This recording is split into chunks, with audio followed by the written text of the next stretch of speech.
Alô, começando aí mais um SGCast, é mais um podcast médico sem letra de médico. Isso eu inventei hoje e aí tô trazendo para vocês. É um podcast médico sem letra de médico, porque aqui a gente trata de assuntos relacionados à medicina, mas de uma forma traduzida para que todo mundo entenda, para que a gente possa levar conhecimento a respeito de diversos temas médicos e de saúde de forma geral.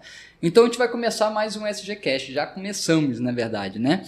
Um patrocínio aí da Clínica Ultrassonografia e Arte, esse lugar que eu estou aqui, funciona a Clínica Ultrassonografia e Arte, que tem o objetivo de trazer um atendimento dedicado, personalizado para cada pessoa, com mais atenção, mais direcionado ao indivíduo. Então a gente faz ultrassonografias diversas aqui, então se você quiser fazer seu exame ou indicar a clínica, fique à vontade, que está todo mundo aqui treinado para te atender muito bem, tá legal?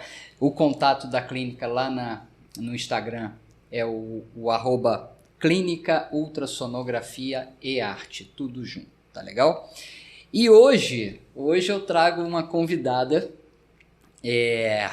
muito especial, porque ela também tem uma presença muito intensa ali nas redes, mais especificamente no Instagram.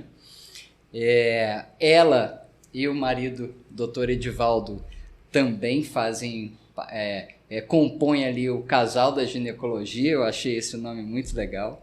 E o @ deles é @amorim.ginecologia. É a doutora Camila. Camila, muito legal te receber aqui. Fico feliz aí com ter aceitado o convite para a gente tratar de um tema tão comum, tão falado. Eu faço ultrassom aqui praticamente todo dia a respeito do assunto e curiosidades a respeito da síndrome de ovários policísticos, tá bom? Mas antes da gente entrar no tema especificamente, eu queria que você se apresentasse, desse um olá aí para o pessoal aí que está assistindo a gente aqui no SGCast e falasse um pouquinho da sua história, sua formação, de onde você é e como é que foi juntar aí com o Edivaldo fazer esse Instagram relacionado à ginecologia. Então, eu que agradeço o convite, né, do Dr. Maurício. Estou muito feliz de estar aqui para esclarecer para vocês sobre esse tema tão legal que a gente vê muito no dia a dia. Então, meu nome é Camila Amorim, eu sou médica ginecologista e obstetra. Eu sou de Cuiabá, Mato Grosso, e eu vim parar aqui no Acre em 2003, quando eu vim fazer medicina na UFAC. 2003, isso. Uhum. E aí foi quando eu conheci o Edivaldo, em 2006 mais ou menos, e aí a gente se casou e fiz a ginecologia. Eu sempre fui mais atuante em relação às redes sociais, ele não gostava muito no início. Travado. Mais travado, uhum. Exatamente. Ele também falava, por que você gosta de gravar isso e tal? E aí, durante a pandemia, eu acho que ele viu que era legal e tal, a interação das pessoas, né? Quando a gente começava a falar sobre algumas doenças, e aí ele começou também, de forma mais natural, participando aos poucos. Que legal. Então, você conheceu ele aqui? Aqui, ele é acriano e eu sou de Cuiabá. Na faculdade? Na faculdade, sim. Ele era meu professor. Legal. É comum isso em médico, né? Comum. Casar com outro. A gente não faz nada na vida, né? só trabalha. Legal demais. Gente, eu não falei, tô segurando aqui para lembrar de falar da caneca especial que eu encomendei da BA Canecas, ba.canecas, tá legal? É lá no Instagram. E aí eu fiz essa canequinha bacana aqui do SGCast, tá legal? Camila, e aí o seu Instagram trata a respeito de diversos temas e você e o Edivaldo trabalham juntos, operam juntos. Como é que é esse dia a dia aí da ginecologia? Porque para mim é sempre uma coisa extremamente conturbada. Faz obstetrícia também? A área de obstetrícia também? Também. Então, assim, a gente trabalha muito juntos, mas também tem a parte de cada um separado, né? Uhum. A gente trabalha juntos no SUS, né? O ambulatório, acho que tem um dia que eu divido com ele também, o mesmo ambulatório. A gente faz cirurgia juntos no SUS, pelo SUS, as cirurgias ginecológicas, né? Que é retirada de útero, retirada de cisto de ovário. E aí a gente trabalha junto também nas cirurgias particulares. Então, a gente atende, cada um atende no seu dia do consultório, e as cirurgias particulares a gente faz, eu auxilio os pacientes, as cirurgias dele, ele auxilia nas minhas. Maravilha. E a gente trabalha bastante juntos, mas também tem cada um no seu mundinho também. No seu individual. No seu individual. Ele faz obstetrícia no SUS também, que ele atende na maternidade, e eu só faço no consultório. Ah, tá. Inclusive, o doutor Edivaldo foi convidado, mas ele, por conta, inclusive, da loucura da gineco, né? Ele tá enrolado lá com trabalho numa intercorrência e acabou que ele não pôde participar, mas tá de boa. Depois, doutor Edivaldo, eu te chamo de novo. Eu vim aqui representar, né? A Camila tá aqui representando o casal da ginecologia. Legal demais esse nome, cara. Então, gente, vamos passar para o tema? Sim. Né? Que a síndrome de ovário policístico, ela é muito falada, os pacientes, as pessoas de modo geral, sabem, principalmente as mulheres, né, já ouviram pelo menos esse nome, eventualmente até conhecem mulheres que têm esse problema. Mas eu queria que você dissesse o que é a síndrome de ovário policístico de uma forma assim abreviada, ou do jeito que você achar que é interessante de passar isso para o público que não tem a vivência da medicina. Sim, então a síndrome de ovários policísticos, ela tem esse nome de ovário, mas na verdade ela não acomete, né, somente o ovário, é uma síndrome que acomete o metabolismo da mulher. Então, é uma síndrome que provoca resistência insulínica, ou seja, a pessoa tem insulina, mas a insulina não atua direito no corpo. Então, isso acaba provocando um risco dela ter diabetes futuramente. Essa paciente ela pode ter sinais de excesso de hormônios masculinos. Então, é um diagnóstico que é feito de exclusão. Então, a gente tem 3 critérios para fechar o diagnóstico, né? Então, a gente tem o hiperandrogenismo, que é a presença de acne, né? Então, espinhas na face, nas costas, presença de pelos em locais que as mulheres normalmente não têm, que seriam entre os seios, na raiz da coxa, nessa região da mandíbula. Então, ela tem acne ou pelos, ela tem uma irregularidade menstrual, que na maioria das vezes é um ciclo menstrual mais longo, ou seja, ela costuma ter atrasos menstruais. E um outro critério é a presença de ovários policísticos na ultrassonografia. Então, para a gente fechar o diagnóstico, a gente precisa ter 2 desses 3 critérios. Então, não adianta ela ter só o ovário policístico na ultrassom ou só a acne que vai fechar o diagnóstico. Não. Então, desses 3 critérios, ela tem que apresentar 2, excluindo outras doenças que podem cursar com esse aumento dos hormônios masculinos, né? Então, a gente exclui outras doenças e fecha 2 dos 3 critérios. Perfeito. Então, a mulher fazer um ultrassom e o ultrassom da ovário normal não exclui a possibilidade dela ter uma síndrome de ovário policístico. Exatamente. E muitas falam, não, doutora, eu não tenho ovário policístico, eu fiz a ultrassom e tá tudo certo. E o contrário também acontece. Doutora, eu tenho a síndrome do ovário policístico, eu fiz a ultrassom e deu lá que meus ovários são policísticos. E aí a gente tem que esclarecer muito bem para ela que, né, a gente não pode ter um critério somente. E isso me alivia um bocado, porque às vezes a mulher vem com esse diagnóstico, faz ultrassom, já chega falando, aí eu falei assim, olha, seus ovários estão normais. Eu já falo até meio retraído, porque eu já sei que vem bomba, né? Já vem a bronca. Já fica com medo. Mas que bom que você já tirou um peso das minhas costas. Então, pelo menos quem ouvir aqui a gente vai entender que não é necessário ter todas essas alterações. Isso. Na verdade, você trabalha ali com 3 características principais, né? Que é o aumento dos hormônios masculinos, a variação mais o atardo dos ciclos e a característica do ultrassom, que é o aspecto do ovário policístico, que dá o nome à síndrome, mas não é exclusivamente isso, né? A síndrome compõe diversas alterações, tá? E é realmente um dos distúrbios do metabolismo e de questões relacionadas à reprodução, né, à fertilidade, mais comum das mulheres, ou um dos mais comuns? Sim, é um dos mais comuns. E o que o Dr. Maurício falou agora, que está relacionado também à diminuição da fertilidade, é justamente porque esses atrasos menstruais significam que a mulher que tem a síndrome do ovário policístico, ela não está ovulando todos os meses. Então, a gente considera uma síndrome, né, anovulatória. Então, se você não menstrua todo mês, significa que você não ovula todos os meses. E isso dificulta um pouquinho mais você obter um sucesso, né, de uma gestação. Mas não significa que não vai poder ter filhos, né? Então, Sim. Isso pode, a gente fazendo o tratamento correto, regulando o ciclo menstrual, você pode ter, sim, um aumento na sua probabilidade de gestação. Maravilha. Inclusive, eu abri uma caixinha de perguntas, né, antes da gente começar, algumas horas atrás, e veio essas questões. Depois, no final, a gente vai voltar a essas perguntas mais específicas do pessoal que fez ali, que eu queria que tivesse umas perguntas assim mesmo da galera e não saísse só da minha cabeça, porque a gente escuta muita dúvida, né? Mas às vezes esquece uma coisa. Então, a gente vai ter perguntas aqui do pessoal que deixou ali na E fora caixinha. Que a gente tem a visão médica, né? Às vezes as pessoas podem ter dúvidas que a gente não imagina que tenham, né? Não se toca que é uma dúvida, né, comum. Então, assim, então é bastante comum, como você disse, o diagnóstico tem essas características.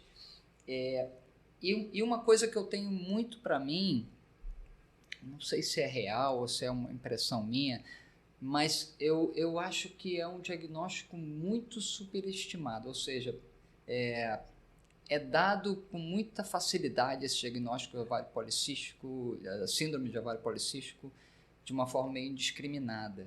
Você tem essa percepção? Isso é real, essa minha ideia, essa minha percepção? Sim, eu assim, pela minha vivência, eu vejo que isso é muito real, tanto por alguns colegas que, infelizmente, fazem ultrassom, mas não têm essa experiência, né, com a doença. Então, não sei também se é verdade, mas assim, alguns pacientes comentam, falam, o doutor disse que eu tenho a síndrome do ovário policístico. Então, a gente tem que ter cuidado só nessa palavra da síndrome, né? Ela tem um ovário que tem aquele aspecto policístico que são os folículozinhos, que normalmente são de distribuição periférica, em quantidade aumentada. Uhum. Então, ela tem aquele aspecto, mas ela não necessariamente tem a síndrome. Ou ela também pode ter entendido errado, ou ela simplesmente acha que por ela ter o ovário policístico na ultrassom, ela mesma já se dá o diagnóstico, ou a colega, né?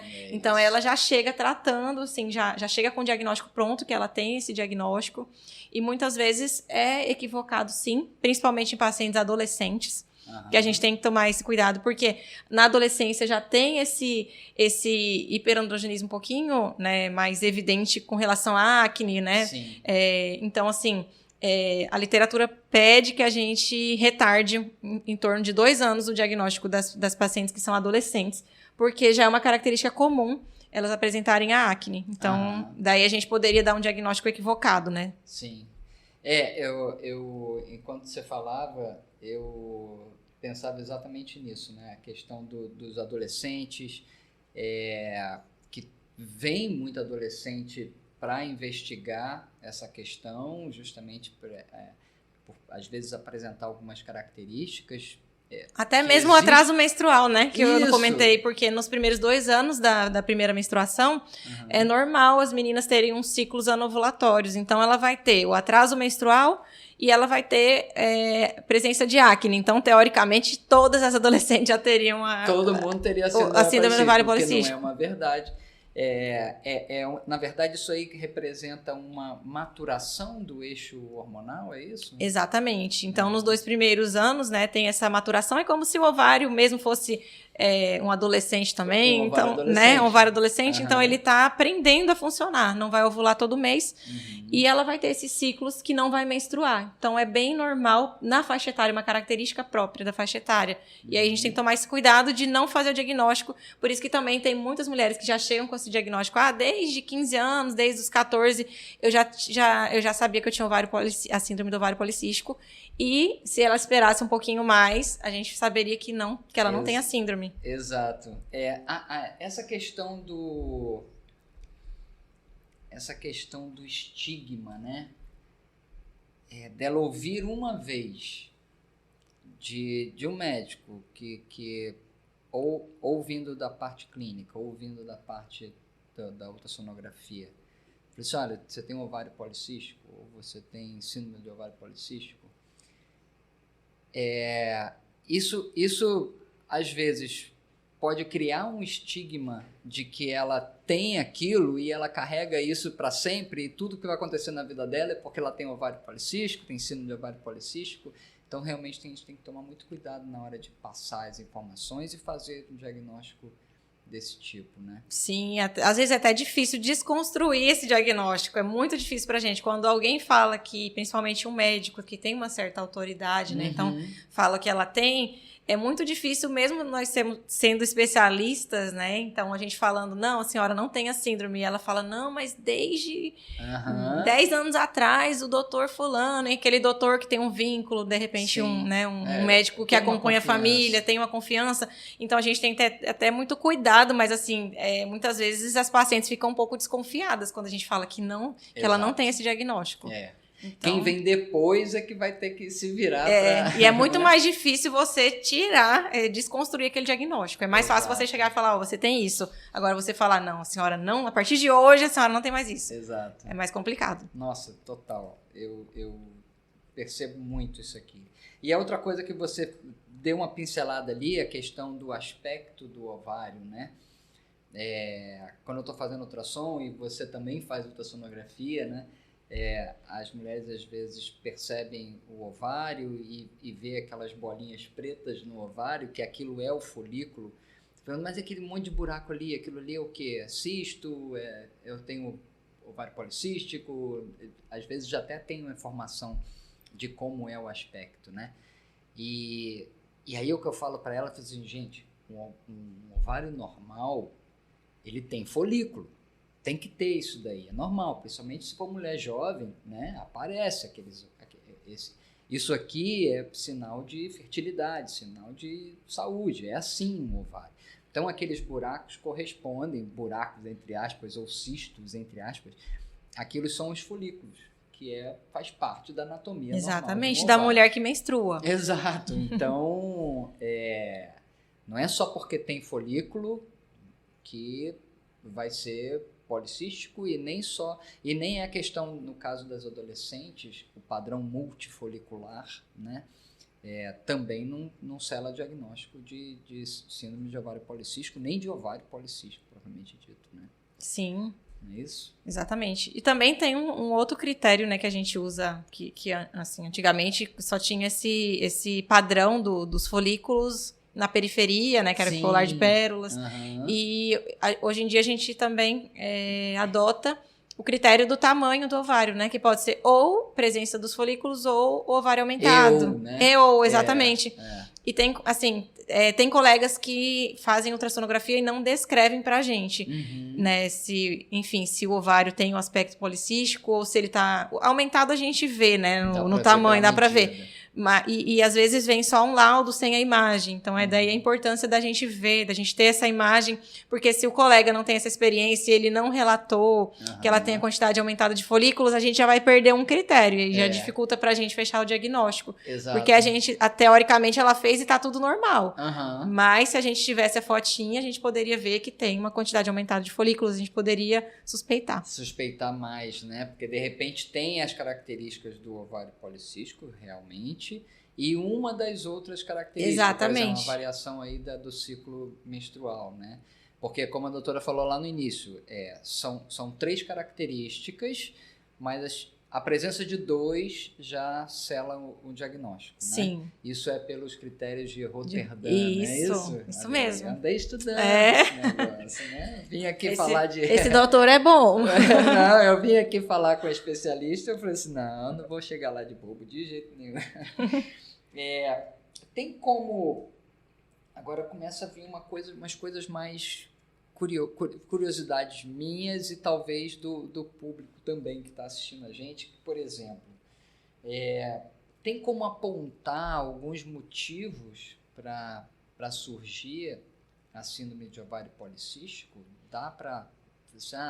é por conta disso, é por conta daquilo? Como é que é isso? Então, até hoje é uma síndrome obscura, né, de causa, né, desconhecida, mas acredita-se que esteja ligado a fatores genéticos, principalmente. E também a fatores ambientais. Por exemplo, mulheres que têm obesidade, elas têm um risco aumentado, né, de ter a síndrome dos ovários policísticos, porque ela já tem uma certa resistência insulínica e pode desencadear. Então, acredita-se que seja principalmente ligados a fatores genéticos, mas não tem uma causa definida. Entendi. E quando você falou em obesidade, eu lembrei de uma coisa que eu tinha colocado aqui, eu vou trazer essa pergunta antes. Se a obesidade é causa ou consequência da síndrome de ovário policístico? Porque, inclusive, uma das perguntas que o pessoal botou lá na caixinha é por que o ganho de peso? Então, talvez essa questão fique um pouco meio nebulosa aí, se a obesidade é uma causa, se a obesidade é uma consequência, se está relacionada àquela questão hormonal da resistência à insulina, a resistência periférica, né? A insulina aumentada. Como é que é isso? Então, a gente não se sabe.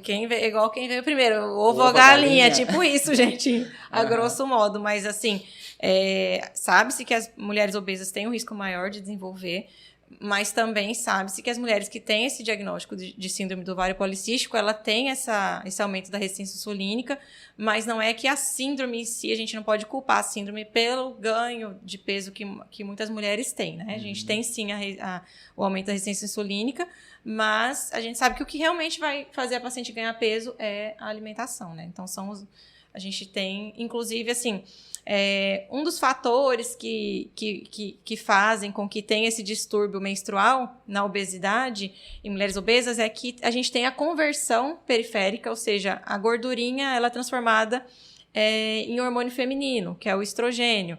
Então, essas mulheres, elas podem aumentar a camadinha de dentro dela, que é o endométrio, e elas, com essa síndrome do ovário policístico, ela não ovula, então elas vão apresentar um risco maior também para câncer de endométrio. Então, não é só simplesmente um problema assim, não, ela não está menstruando, então tem risco para outras doenças mais sérias, né?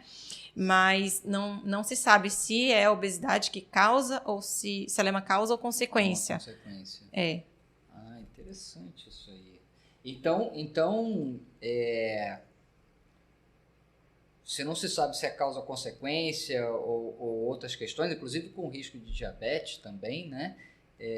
O estilo de vida também tem muita influência. Eu estou falando de uma alimentação boa, atividade física, então isso é benéfico, até como tratamento e como precaução também? Exatamente, é o grande pilar do nosso tratamento, é o mais difícil, é o que as pessoas não querem acreditar, porque é muito mais fácil a gente tomar uma medicação todos os dias e ficar, né, curado, tratado, esperando esperando emagrecer, esperando o ciclo voltar. É muito mais fácil você falar que ela vai tomar um anticoncepcional e que vai curar. Não, a gente vai estar mascarando, né, a doença, porque, como eu falei, não é uma doença só do ovário, ela é metabólica. Então, eu posso dar o anticoncepcional e o ciclo dela, teoricamente, na verdade, ela não vai menstruar, mas ela vai ter o sangramento de privação de quem toma o anticoncepcional. Mas, por exemplo, a resistência à insulina, ela vai continuar ali. E a gente tem que mudar o estilo de vida. O principal tratamento é a dieta e a atividade física. Então, se essa mulher tiver uma perda de peso de 5 a 10%, ela já retorna aos ciclos menstruais regulares. Então, simplesmente, tudo que a gente tem em mãos, né? A faca e o queijo na mão. Mas eu entendo que é a parte mais difícil. A mudança de estilo de vida não é fácil. Não é mesmo. Até para quem não tem obesidade, entender que mesmo assim é importante, é difícil, né? E essa questão, talvez saindo um pouquinho da pauta, essa questão da obesidade, principalmente dependendo da idade da mulher, é mais sofrido ainda, porque certamente ela passou, se ela já tem essa obesidade há vários anos, ela já passou por dieta da lua, dieta da melancia, não sei o que, já tentou remédio daqui, remédio dali, e quer uma mudança drástica e rápida, e não é assim, né? Principalmente essa questão que demanda criar hábitos e mudar vícios principalmente o vício gostoso de comer bem, comer muita gordura, comer muito sal, comer muito doce, que são aquelas coisas que a gente tem prazer imediato. É muito difícil essa questão, né, de criar hábito. Eu imagino o sofrimento seu de tentar empolgar alguém para engajar. Exatamente, eu sempre falo para minhas pacientes, isso é uma decisão de vida, eu sei porque eu já passei por isso. Todo mundo fala, mas você sempre foi magrinha, tudo bem. Mas quando eu decidi que eu ia mudar meu estilo de vida, ter mais cuidado com a alimentação, para aumentar a longevidade, enfim, é uma decisão, não adianta você passar por várias dietas que vão ser mais radicais, que tem aquele sucesso imediato, né? Perdi 7 quilos em um mês e tal, mas você não vai conseguir manter. Então, eu sempre falo que elas têm que ter um acompanhamento. A primeira coisa é a decisão, tem que ter a decisão de mudar, porque se você não decidiu, você pode ir na nutricionista, você pode fazer o que for, mas você vai conseguir manter aquilo por um tempinho e depois vai desistir. Então, você decidiu que você quer aquilo pro resto da vida, e aí você vai para um profissional qualificado, né, que é o nutricionista, que vai fazer um acompanhamento. E isso tem que ser pro resto da vida. Não tem como a gente fazer, eu vou fazer 3 meses de dieta e depois eu vou voltar. Porque essa síndrome é uma doença crônica, então ela não tem cura, tem tratamento, né, como se fosse uma pressão alta. A gente vai pro resto da vida tomar medicação. Na síndrome do ovário policístico, eu vou mudar meu estilo de vida para sempre. Legal. Eu imagino a dificuldade de introduzir isso daí. Existem fatores genéticos, né, para desenvolver a síndrome de ovário policístico. E aí eu fiz uma pergunta aqui meio provocativa, assim, se é genético, a pessoa estaria condenada, entre aspas, a desenvolver a doença a síndrome de ovário policístico? Dá para evitar uma condição genética? Nesse caso sim, né? Porque se ela já tiver... Isso é bem difícil, mas se ela já tiver inserida nesse estilo de vida que seria mais adequado, com uma alimentação mais adequada, então ela pode, de repente, não manifestar isso, né? Então, tem como fugir sim, mas a gente sabe que é meio difícil nessa cultura ocidental, em que as crianças de 1 ano já começam a colocar açúcar no suco, e a gente fala, não, esse suco é tão ruinzinho, então para o nosso paladar é ruim, mas para uma criança que nunca provou aquilo, para ela nem sabe o que é bom, então a gente não mostra, né? Se é bom, mas vai fazer mal futuramente, para que eu vou mostrar? Então, eu vejo crianças bem pequenas tomando refrigerante, comendo doces, então assim, isso já vem bem desde a infância, mas eu acho que hoje em dia, com acesso à internet, à informação, cada vez mais eu vejo, claro que acho que não chega nem perto de ser a maioria, assim, mas eu acho que isso, de repente, futuramente pode mudar, então a gente tem mais informação de que se a gente, desde criança, ter essa educação para uma alimentação saudável, para a prática de exercício físico, evitar o sedentarismo, acredito que isso pode ser benéfico, sim, no sentido daquela menina não desenvolver a síndrome, né? Sim, legal. Você falou a respeito de características físicas, só pontua um pouquinho as características físicas. Agora, uma outra pergunta em cima dessa é possível observar uma pessoa e dizer que vem com um estigma de ovário policístico. Ela ouviu o colega que fez o ultrassom, ele falou que tem ovário policístico e tal. Existem características físicas que você perceba e fala assim, não, você não tem ovário policístico. É simples assim? Do tipo, uma mulher que não seja obesa, que não tem pelo, acne, né? Não tem acne, isso aí já dá para descartar? Não, inclusive a gente escuta muito isso. O médico disse que eu não tenho ovário policístico, aí o outro já disse que eu tenho ovário policístico, aí chega a final, doutora, ela vem tipo um tiratema, né? Vou tirar a dúvida dos 3, vou tirar... Você é o voto de Minerva. Exatamente, vai ser o voto de Minerva. Eu tenho ou não tenho? Isso acontece bastante. Claro, como eu falei, tem a característica física que que a gente vê e a gente atribui ao hiperandrogenismo, que é o excesso de hormônios masculinos, que seria os pelos, né? Principalmente pelos mais com espessura maior, mais grossos, em região de queixo, entre os seios, mamilo, região abdominal, que normalmente as mulheres não apresentam, e a presença da acne, a queda de cabelo também, né? Então, tem mulheres que apresentam essa calvície. E pela resistência à insulina, tem mulheres que podem apresentar o que a gente chama de acantose nigricans, que é as manchinhas, né, mais escuras nessa região do pescoço, né, nas axilas. Então, algumas mulheres a gente vê e já pensa, ela pode ter ovário policístico, mas se ela não tiver essa característica, a gente simplesmente pode ter uma mulher que tenha, que seja, enfim, com peso adequado, mas que ela tenha irregularidade menstrual e ela tenha um padrão na ultrassom de ovário policístico. Então, como a gente falou, tendo 2 critérios, ela pode aparentemente não ter, né? Ela não tem a característica física, mas ela pode sim ter a síndrome do ovário policístico. Entendi. Legal. Aonde que entra a questão da diabetes nessa história aí? A mulher pode desenvolver diabetes com a síndrome de ovário policístico? Sim, ela tem um risco aumentado, por isso que é muito importante, né, esse tratamento metabólico que a gente fala e não só o uso do anticoncepcional, porque é uma doença que cursa com a resistência insulínica. Eu sempre falo isso para os meus alunos, que eu também dou aula, né, para o curso de medicina, que a insulina é como se fosse uma chavinha que vai abrir a porta, que é a célula. Então, qual é o papel da insulina? Ela vai tirar o açúcar que está no sangue e vai levar para dentro da casinha. E se eu posso fazer um exame de glicose e esse exame está normal.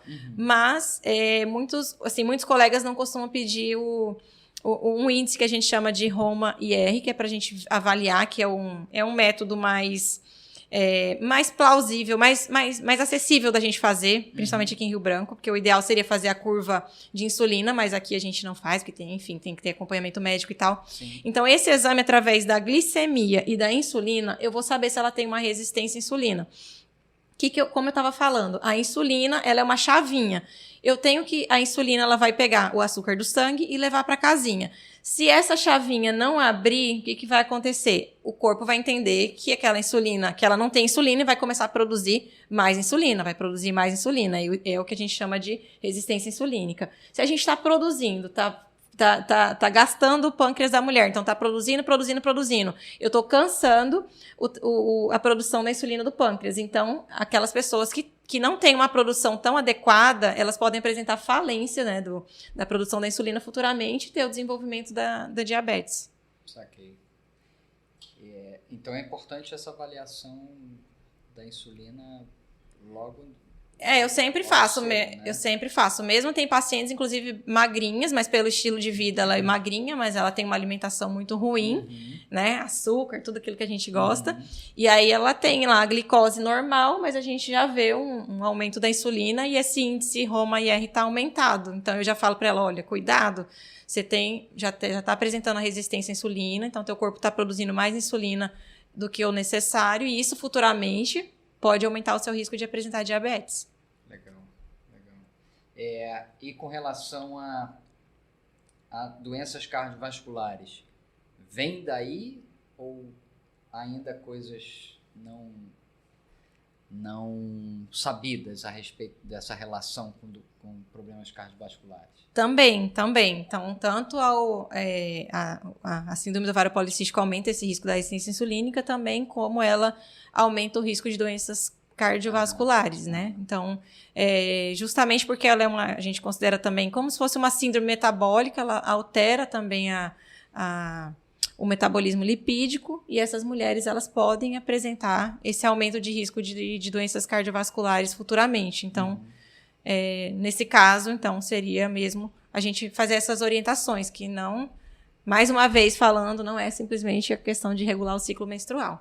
Não é. Ela tem o problema é muito mais além do que simplesmente a irregularidade da menstruação. Né?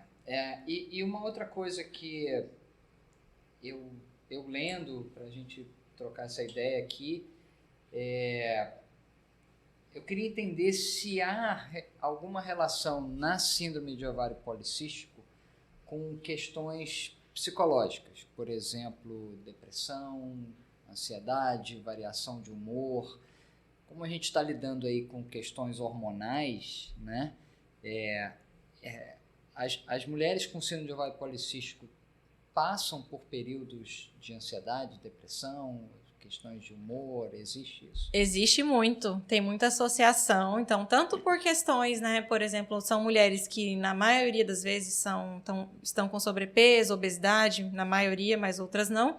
E também tem muita associação da ansiedade. Então, quando a gente faz a abordagem da síndrome do ovário policístico, a gente tem que corrigir também, a gente tem que olhar a mulher como um todo, e não simplesmente, né, eu vou passar essa medicação que vai regular teu ciclo. Então, a gente tem que ver se ela é uma pessoa ansiosa, se ela está dormindo bem, porque a qualidade do sono também interfere. Então, a gente tem que fazer essa abordagem completa para que ela tenha sucesso no tratamento.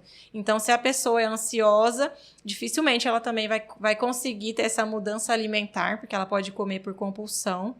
E se essa mulher está com depressão também, dificilmente ela vai conseguir nem levantar da cama, quanto mais fazer uma atividade física. O tratamento exatamente ideal, né? E aí a nossa importância é fazer esse diagnóstico, então olhar para a paciente como um todo e encaminhar pro especialista, no caso, né, para fazer o tratamento da ansiedade ou depressão. Até mesmo nós, como no caso ginecologista, eu posso iniciar já um tratamento para que aquela mulher tenha uma melhora da ansiedade, para que ela consiga buscar o especialista. Então, eu já falo que ela vai começar a medicação, mas que ela precisa procurar o psiquiatra. Então, para fazer o tratamento dela completo, para que ela também tenha a adesão, né, ao tratamento da síndrome do ovário policístico. Sim, faz sentido. E uma das perguntas que a gente teve também do pessoal, essa aqui a gente já viu, seria o tratamento. Como é que é o tratamento? Você já falou um monte de coisa, né? Inclusive com relação a estilo de vida e tudo. Mas existem medicamentos específicos? Como é que funciona? Sim, então a gente, né, o principal, como eu falei, é a mudança do estilo de vida. Então isso seria para todas, né? Dieta, atividade física, sempre, para sempre. Até quem não tem ovário. Até quem não tem. Até quem não tem, é muito bom. Mas a gente avalia muito do que a paciente, qual é a principal queixa, né? Então, no caso, ela tem espinhas, tem acne. Eu posso iniciar uma medicação que a gente chama de antiandrogênica, que vai se opor aos hormônios, ao excesso de hormônios masculinos que ela está apresentando. Então, eu vou usar drogas antiandrogênicas, que ela vai ter uma melhora dessa acne. Pacientes que tenham resistência insulínica. Então, pacientes que muitas vezes são obesas ou não têm acesso à realização daquele exame que eu falei, não tem como fazer o Roma-IR.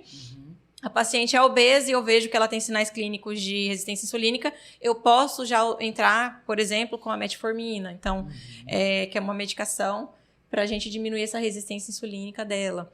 Então, vai depender muito do que ela almeja no momento. Então, se a paciente tem ciclos irregulares, não quer engravidar, então eu posso usar também o anticoncepcional, né, associado a todas as outras mudanças que a gente fez, ou todas as outras medicações, eu posso usar porque eu vou estar associando, eu vou estar evitando uma gravidez no caso, e também eu vou estar prevenindo aquilo que eu falei, que é o câncer de endométrio. Eu vou evitar que ela fique exposta somente ao estrogênio, não está ovulando, e a gente, quando não ovula, não produz a progesterona, e isso é um aumento de risco para câncer de endométrio. Então, a gente vai avaliando de acordo com as queixas da paciente, e aí a gente sempre tem alguma medicação a mais associada à dieta e atividade física. Entendi. E é um acompanhamento para sempre? Para sempre. Então, no início, eu gosto de fazer assim, a cada 3 meses, né, no primeiro ano. E depois, o ideal que seria semestral e anual. Anual é quando a paciente já está meio que de alta, né? Porque ela já tem essa mudança, ela já tem a consciência. Mas naquele início, é bom ela ficar mais próxima para a gente ver como é que são os exames, se ela teve uma mudança, né, na questão da resistência insulínica, para ver se o ciclo menstrual dela teve a regularização. Então, eu gosto de acompanhar e é recomendado, né, no primeiro ano que ela faça esse acompanhamento a cada 3 meses, depois a cada 6 meses, e depois passa a ser anual. Legal. Até porque ela não se sente também abandonada, né? Porque é uma doença que, infelizmente, ela vai carregar para sempre. E aí a gente tem que dar aquele ânimo também. E interessante que vem junto com o check-up, né? Isso, junto exatamente. Você faz um check-up anual ali, exatamente. Avaliação de mama, tireoide. Faz a coleta do preventivo, né? Tudo isso, né? Então, tá no pacote aí. Exatamente. Do anual, né? E uma pergunta que não quer calar é a seguinte: a mulher com síndrome de ovário policístico engravida? Engravida sim. Inclusive, tem muitas que engravidaram achando que não podiam engravidar. Mas, doutora, eu engravidei porque me falaram que eu não ia engravidar e eu tinha síndrome do ovário policístico. Já acontece muito, muito mesmo. Como eu falei, essas pacientes, elas têm uma ovulação, digamos que diminuída, ela não está ovulando todo mês. Toda mulher que ovula, teoricamente, a cada mês ela tem 20% de probabilidade de engravidar. Então, se você não menstruou aquele mês, você não vai ter esses 20% daquele mês. Mas no outro, você vai ter. Então, assim, você pode engravidar sim, mesmo sem tratamento. Porém, é mais difícil. Digamos que você tem uma probabilidade um pouco menor, mas tem. Já as mulheres que estão fazendo o tratamento adequado, voltaram a menstruar todos os meses, estão férteis igual normal. Exatamente. Assim, exatamente. Então, pode engravidar sim. Maravilha. Você lembra de alguma coisa que você queira falar a respeito da síndrome, da sua rotina, algum caso, lógico, sem citar nome, mas algum caso interessante que você tenha passado por você? Algum caso desse, por exemplo, que a mulher ficou louca porque engravidou? Eu acho que os mais interessantes são esses. Doutora, mas eu não podia engravidar, o doutor disse que eu tenho ovário policístico, então é meio que um estigma. Então que quem tem síndrome do ovário policístico não vai poder engravidar. E eu recebo muitas perguntas, inclusive no Instagram, assim, sobre isso. Ai, doutor, eu tenho ovário policístico, eu vou poder engravidar? E aí eu já tomo muito cuidado, porque no Instagram eu procuro orientar, mas como eu não conheço, né, quando não é minha paciente, eu não sei se ela realmente tem o diagnóstico, então eu falo, bom, a gente primeiro tem que saber se realmente a senhora tem esse diagnóstico e, assim, se tendo esse diagnóstico, claro que fazendo tratamento tem a probabilidade igual de engravidar, mas assim, um recado que eu queria deixar também para quem trabalha com rede social é justamente esse, que a gente tem o trabalho de orientar, mas a gente não pode consultar, né? Então, não é uma consulta, é simplesmente uma orientação. Porque a gente não sabe se realmente, né, ela tem esse diagnóstico. Então, a gente tem que ter todo um cuidado. Eu não posso falar com ela como se ela já tivesse a síndrome, sendo que eu não sei realmente se ela tem. Claro. E aí, eu procuro orientar dessa maneira. A senhora... Cada caso é um caso e fica difícil ali nas informações de uma rede que vai para diversas pessoas, né? Ser objetivo ser objetivo para uma pessoa sem quem conhecer o todo, né? Sim, até porque, por exemplo, a mulher pode ter a síndrome do ovário policístico e pode ter uma outra causa de infertilidade, digamos. Ela tem endometriose, que já aconteceu com algumas pacientes minhas. Eu falo, não é porque a senhora tem ovário policístico que a senhora não possa ter endometriose. Sim. Que endometriose também é uma doença que pode cursar com infertilidade. Então, eu falo para ela, da parte do ovário policístico, a senhora fazer o tratamento certinho pode engravidar. Agora, se a senhora tiver outro fator de infertilidade, digamos que o marido tem uma dificuldade na produção de espermatozoide ou não produz espermatozoide, enfim, se o marido ou o companheiro, enfim... A infertilidade pode não ser dela. Pode não ser dela, exatamente. Então, às vezes, ela está fazendo tratamento certinho, não está engravidando, mas ela tem um outro fator de infertilidade. E aí não pode culpar somente a síndrome do ovário policístico. Assim como a questão dos pelos também, né? Existem outras causas que levam ao hiperandrogenismo, né?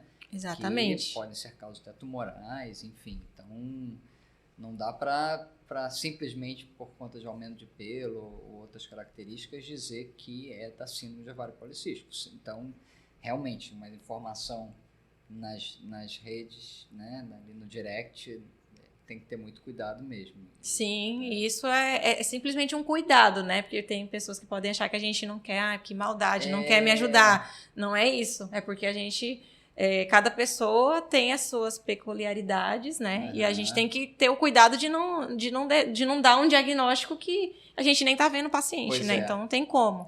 Não, faz sentido. Responsabilidade em primeiro lugar, né? Tá certíssima. Caramba, Camila, eu gostei demais desse papo. Eu acho que a gente trouxe muita elucidação a respeito do tema, né? Também ouvi coisas que eu não tinha certeza absoluta, mas foi muito legal também. Bom falar que a ultrassonografia está aí nessa... Isso faz parte dos critérios, né? Tem que ter. Então, tô puxando aqui essa sardinha um bocadinho aqui para a brasa, mas está tudo certo. Então, muito obrigado, viu, pela sua participação, pelo convite novamente. Valeu, grande. Manda um abraço pro Edivaldo. Diz que a próxima vai vir o casal. É isso aí, eu que agradeço. Para mim é um prazer estar aqui. E fica a dica também que o Dr. Maurício é muito respeitado e a gente costuma falar no meio médico, a ultrassonografia é operador dependente. Então, muitas pacientes fazem aquela ultrassom que é mais barata, mas infelizmente aquela pessoa que não teve um estudo adequado, né, e, enfim, não tem experiência, ela infelizmente pode não ver uma coisa que um profissional que está preparado vai ver. Então, um profissional pode fazer ultrassom e não viu que ela tem o ovário de aspecto policístico, ou não viu que ela tem um cisto, ou não tem um tumor, enfim, infelizmente isso acontece porque a ultrassom ela não vai ver tudo, não é? Ela vai depender dos movimentos que a pessoa vai fazer e da experiência. Então, é muito importante ter esse cuidado na hora de você escolher quem vai fazer os teus exames. Maravilha. Muito obrigado, Camila. Adorei eu que agradeço. Nosso podcast, viu? Gente, grande abraço para todo mundo. Valeu demais. Aproveita, curte e divulga aí o nosso SGCast. Valeu. Tchau, tchau. Tchau, tchau.